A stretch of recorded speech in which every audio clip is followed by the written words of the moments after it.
Ndasubiye kubaramutsa mwe banywanyi mukurikira iyi mboneshakure yacu ari no yanyu Shiramatsiko TV. Ni imboneshakure imwe rudende dushikiriza inkuru n'ibiganiro utaronka ahandi.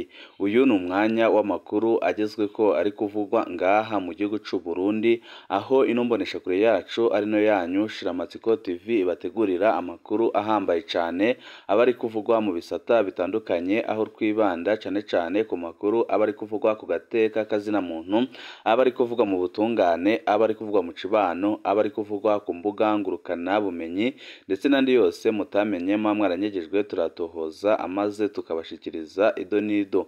Turi kw'igenekerezo rya kabiri umwaka wa 2024 ukwezi kwa mbere. Amakuru yacu agiye kwibanda ku ngingo nkuru zikurikira, aho tuza kubabwira ko hari abakozi bakorera iperereza bafashwe bagiye kwiba bagafatanwa inkoho ziremereye, ariko icyababaje abarundi nuko abakozi b'iperereza batigeze bapfungwa. Benshi mu barundi bakabasaba ko ubutungane bwakora kuri bose ngaha mu gihugu c'u Burundi, kuko birababaje kandi biranateye isoni kubona umuntu afatwa avugwa mu busuma butandukanye, kandi akaba ari umuntu asanzwe akora andi mabi atandukanye, ariko ntiyigere agezwa imbere y'ubutungane. Turaza kubabwira abo bakozi b'iperereza abari bo, ndetse n'icatumye bahita bapfungurwa, dore ko benshi bavuga ko abakozi b'iperereza bafisanye umubano ukomeye cyane n'umukuru w'igihugu c'u Burundi General Evariste Ndayishimiye. Byose nyine turaza kubigaruka ko mw'idonido ry'aya makuru.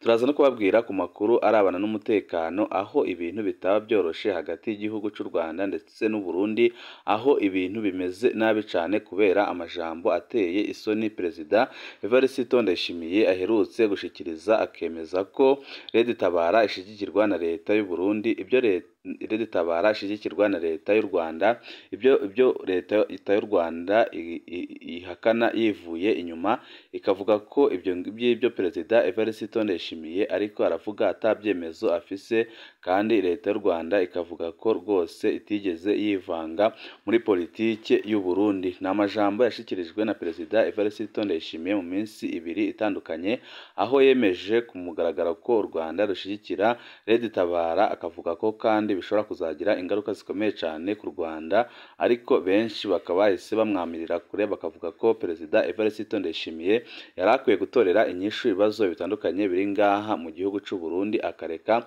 kwitwaza umubanyi w'u Rwanda ko ibyo Perezida Evariste Ndayishimiye ariko aravuga ari remetanya, ari bya bindi amaze imyaka myinshi avuga, aho benshi bamunenga amajambo akunda gushikiriza, aho benshi bavuga ko amajambo ashikiriza ataba yabanje kuyiyumvira. Akaba ariyo mpamvu abarundi batandukanye basaba ko Perezida Evariste Ndayishimiye yotanga imihoho, kuko benshi babona ko atabubasha n'ubushobozi afise bwo kurongora igihugu c'u Burundi kubera amajambo ateye isoni akunda gushikiriza. Turaza kugaruka mw'idonido ry'iyo nkuru, tubabwire nyine icyabuba kiriko kirakorwa kugira ngo ibintu bisubire ku murongo, ndetse naho bishobora kugeza Perezida Evariste Ndayishimiye kubera amajambo nyine nk'ayo akunda gushikiriza, ariko bikaboneka ko ari amajambo ataba yiyumviriye neza. Saya gusa n'andi makuru menshi tuza kubabwira ariko aravugwa mu gisoda c'u Burundi, aho hashobora kuba impinduka zikomeye umwanya n'umwanya kubera ibiriko biravugwa hagati ya Perezida Evariste Ndayishimiye ndetse n'igihugu cibanyi c'u Rwanda, ndetse n'intambara bariko bararwana muri Kongo, intambara iriko irafiramwo abasoda b'u Burundi ku bwinshi. Abanyagihugu batari bake bakabasaba Perezida Evariste Ndayishimiye guheba iyo ngendo afise kugumya kurungika abana b'u Burundi gupfira muri Kongo. Byose twabibateguriye, tugiye kubashikiriza mw'idonido. Ico busabwa nta kindi no gupyonda kuri sabone, kugira ngo ko dushizeho amakuru n'ibiganiro ujye uba wa mbere mu gushikirwa nabyo. Indakorwa Ramadani Juma na Romadrike Niyongabo kuwa kane uheze ku mugoroba kw'igenekerezo rya 28 ukwezi kwa 12 2023, amafoto yabo yariko arahanahanwa ku mbuga ngurukana bumenyi. Umukozi w'iperereza Ramadani Juma batazira Rama Inderesi, ifomateri y'iperereza Ramarike Niyongabo asanzwe yita Ramarike birokwa kuri Facebook, n'uwundi mugabo agira gatatu bari baryamye hasi bambaye amapingu. Hafi yabo hari inkoho zibiri Kalashnikov AK-47 be n'inkoho nto zibiri bita pistola. Igipfo c'abapolisi cari kibakikuje, imodoka vatiri Toyota Carina ifise imparati hashi 16 01 yari yakoreshejwe n'abo bakozi b'iperereza yari hafi yabo aho nyine bari bagiye kuyikoresha bagiye kwiba. Ubutumwa bwaherekeza ayo mafoto nibwo bwari butangaje kurusha. Umukozi w'iperereza azwi cyane ku izina rya Rama na bagenzi be bahejeje gufatwa aho bari bagiye kwiba muri quartier industriel aho bita ku Kigabiro. Bafatanywe inkoho 2 za Kalashnikov na pistola 2. Kubazi abantu yari inkuru idashoboka kandi yari inkuru idasanzwe. Ninde ukora kuri izo ntakorwako? Abandi bo bavuga ko iminsi y'igisuma ari 40. Hari n'abandi bari batanguye gushimira Perezida Ndayishimiye ko ariko arakosora inkozi z'ikibi zitwaza amabanga y'igihugu zifise, ariko ibyo nyine abari bariko bivuga byahise bihera kuko Perezida Evariste Ndayishimiye yahise abereka ko atahataniye n'umuhisi Pierre Nkurunziza. Uwo mwanya wamaze umwanya urume rumara atana amasaha ahaciye bano bagabo batatu bariko basangira agacupa mu Kamenge aho benshi bita kurya indwi bigamba barwenga abapolisi bari babafashe ko batazi ico zino nkozi z'ikibi zijejwe. Uko niko inkuru yarangiye, ibisuma byafashwe bigiye kwiba kugeza ubu biridegembya kandi biriko biravuga amajambo ateye isoni anakomeye aho bavuga ko bafise uburenganzira n'ubushobozi bwo gukora icyo bashaka cose mu gihugu. Bamwe n'abandi bakibaza aho ubwo bubasha babukura, bakavuga ko ibi bintu bidakosowe igihugu gishobora kwangirika ku rugero rutarigera rubaho, kuko biratangaje kubona hafatwa inkozi z'ikibi zibisha inkoho ariko ntizishengezwe imbere y'ubutungane. Ariho benshi mu Barundi batanguye gusaba Perezida Evariste Ndayishimiye gupfuma agatanga imihoho, kuko biboneka neza ko ataho ashobora kugeza igihugu kandi bikaboneka neza ko ataniyombero afise yo gutunganiriza Abarundi. Akaba ariyo mpamvu Abarundi bavuga ko igihe Perezida Evariste Ndayishimiye atazoba atanze imihoho bo bazabyikorera bakamukura ku butegetsi. Ramadani Juma batazira Rama turamaze kumuvuga kenshi kuri no mbonesha kure. Yararongoye perereza mu Kinama, mu Irohero, mu Kamenge n'ahandi henshi cyane hatandukanye.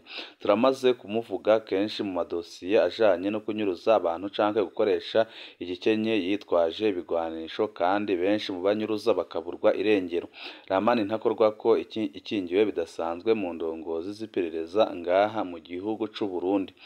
Romalike niyo ngabo yita Romalike birokwa ntagazwi na benshi mu bikorwa by'iperereza. Abamuzi bavuga ko Romalike yahoze ari umukozi wa General Evariste Ndayishimiye mu bubare butandukanye bwa Ndayishimiye yamukorera nk'ujejwe uko tubari. Muri 2015 Romalike yarahungiye mu Rwanda. Bamwe mu bari kumwe baramukeka cyane ico gihe ko yari maneko, yigeze impunzi kugira aze aratanga amakuru. Muri Myandagaro 2020 Romalike yarahungutse. Bamwe mu bamuzi bavuga ko yafatishije abantu benshi mu iperereza abanje kubabesha ko ariko aragwanya ubutegetsi bwa CNDD-FDD. Abatamuzi bamuherutse nk'impunzi mu Rwanda baramwizeye. Benshi baratangaye ku wa kane bamubonye abuhanye na Rama, bati wa muhungu aduhenda ngo agwanya CNDD-FDD kumbi akorana n'abicanyi bo mu iperereza. Aho arekuriwe ntiyatebye kubesha abo yari asanzwe ahenda ko we atari arimwo muri ubwo busuma, ko bamwihenze ko ariko ararengana ati bijya njewe ntabyo narimwo, nje bamfashe banyiketse kubera nari nteramiye hajya abari bagiye kwiba nibarama nibo bafatanywe izo nkoho kandi nibo bari bagiye kwiba, njewe ntaho nkuriye nabo, ariko byose byahise bimenyekana nyine ko nawe akorana n'iperereza.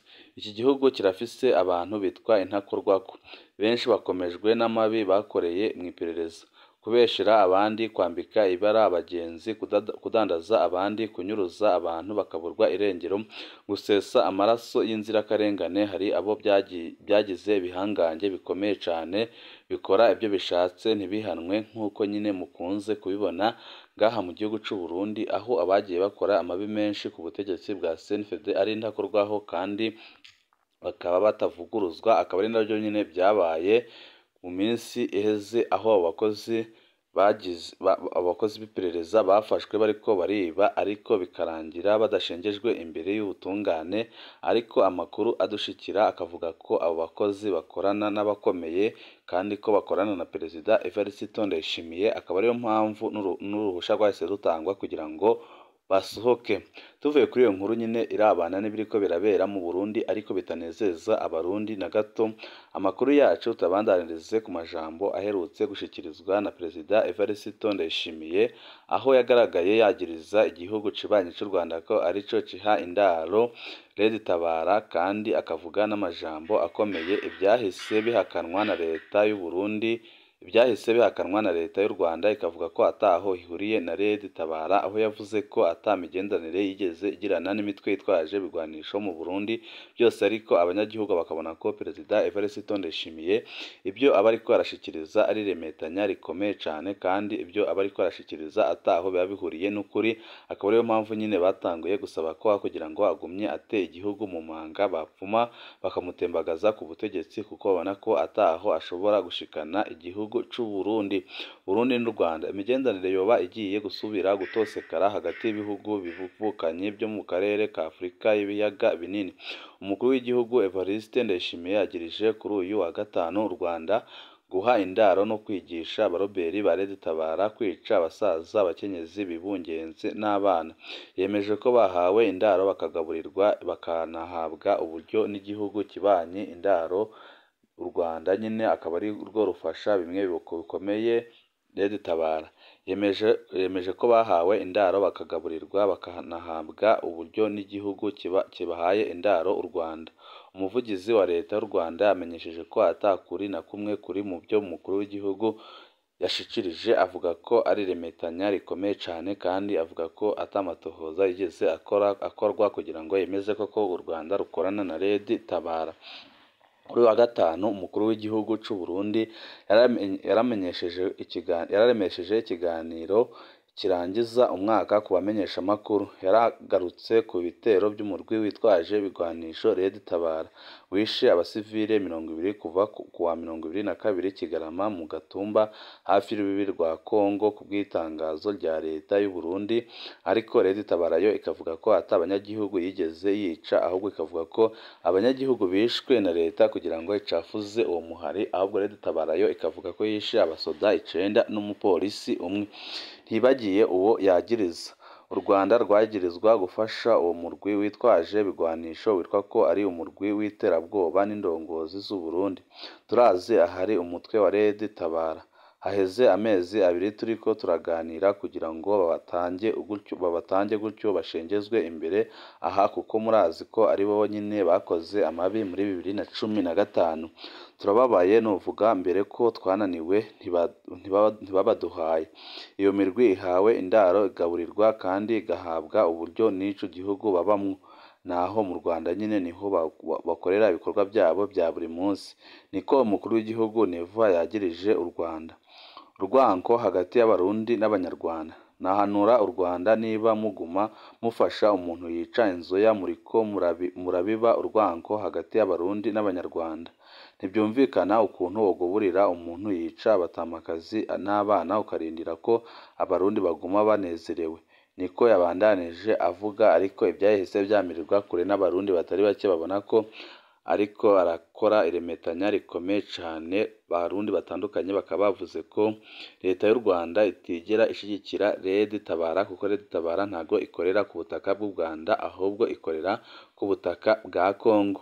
Nta na kimwe kirasabwa. Abamenyesha amakuru barahatse kumenya nimba umukuru w'igihugu c'u Burundi yiteguriye kumviriza abo bagwanyi. Ayo baba ari abanyepolitike nyabo bogerageje ukuntu bovugana n'umukuru w'igihugu, umushiranganje, ariko batera abanyagihugu basanzwe.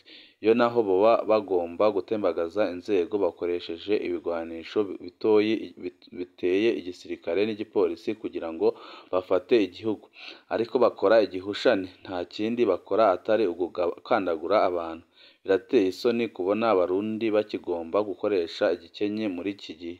Niko yashimangiye, ariko benshi mu Barundi bakavuga ko ibi bintu Red Tabara iriko irakora bitanejereje ariko ko na leta y'u Burundi yari ikwiye gukora ibishoboka byose ikamenya ico Red Tabara irwanira kuko na CNDD-FDD yashitse ku butegetsi ivuye mu ishamba kandi amabi nk'ayo nayo yarayakoze.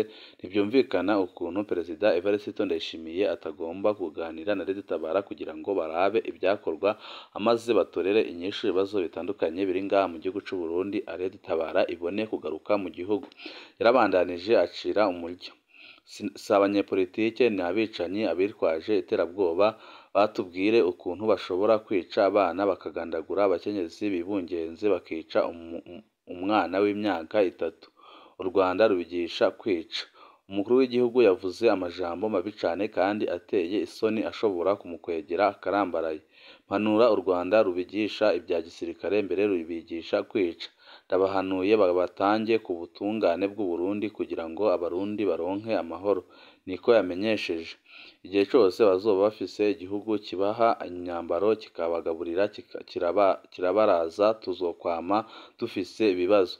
Niko yashimangiye akavuga ko u Rwanda rufise kazoza kabi cane.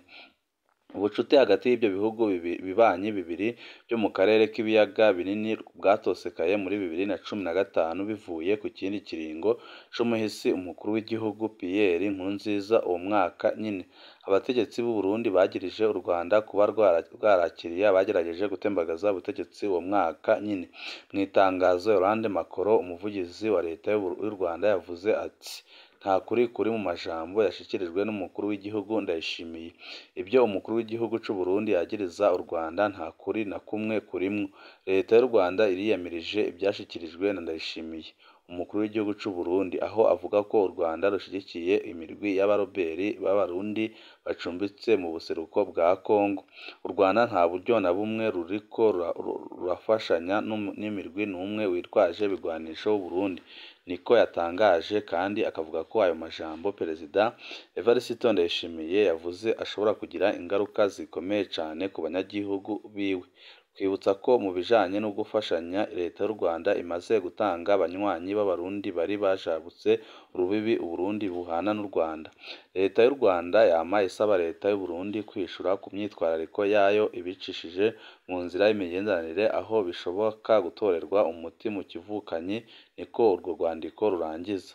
Ubucuti hagati y'u Burundi n'u Rwanda bwari bwasubiriye kunagurwa inyuma y'iyimikwa ry'umukuru w'igihugu Evariste Ndayishimiye ku butegetsi muri Ruheshi 2022. Byatumye hugururwa imbibi hagati y'ibyo bihugu bivukanye byo mu karere ka Afurika y'ibiyaga binini. Banywanyi bacu akaba ari ngaha duce dusozerera amakuru twari twabateguriye. Wecu usabwa nta kindi no gupyonda kuri sabone kugira ngo uko dushizeho amakuru n'ibiganiro ujye uba uwa mbere mu gushikirwa nabyo. Ibihe byiza nibyo ndabipfurije.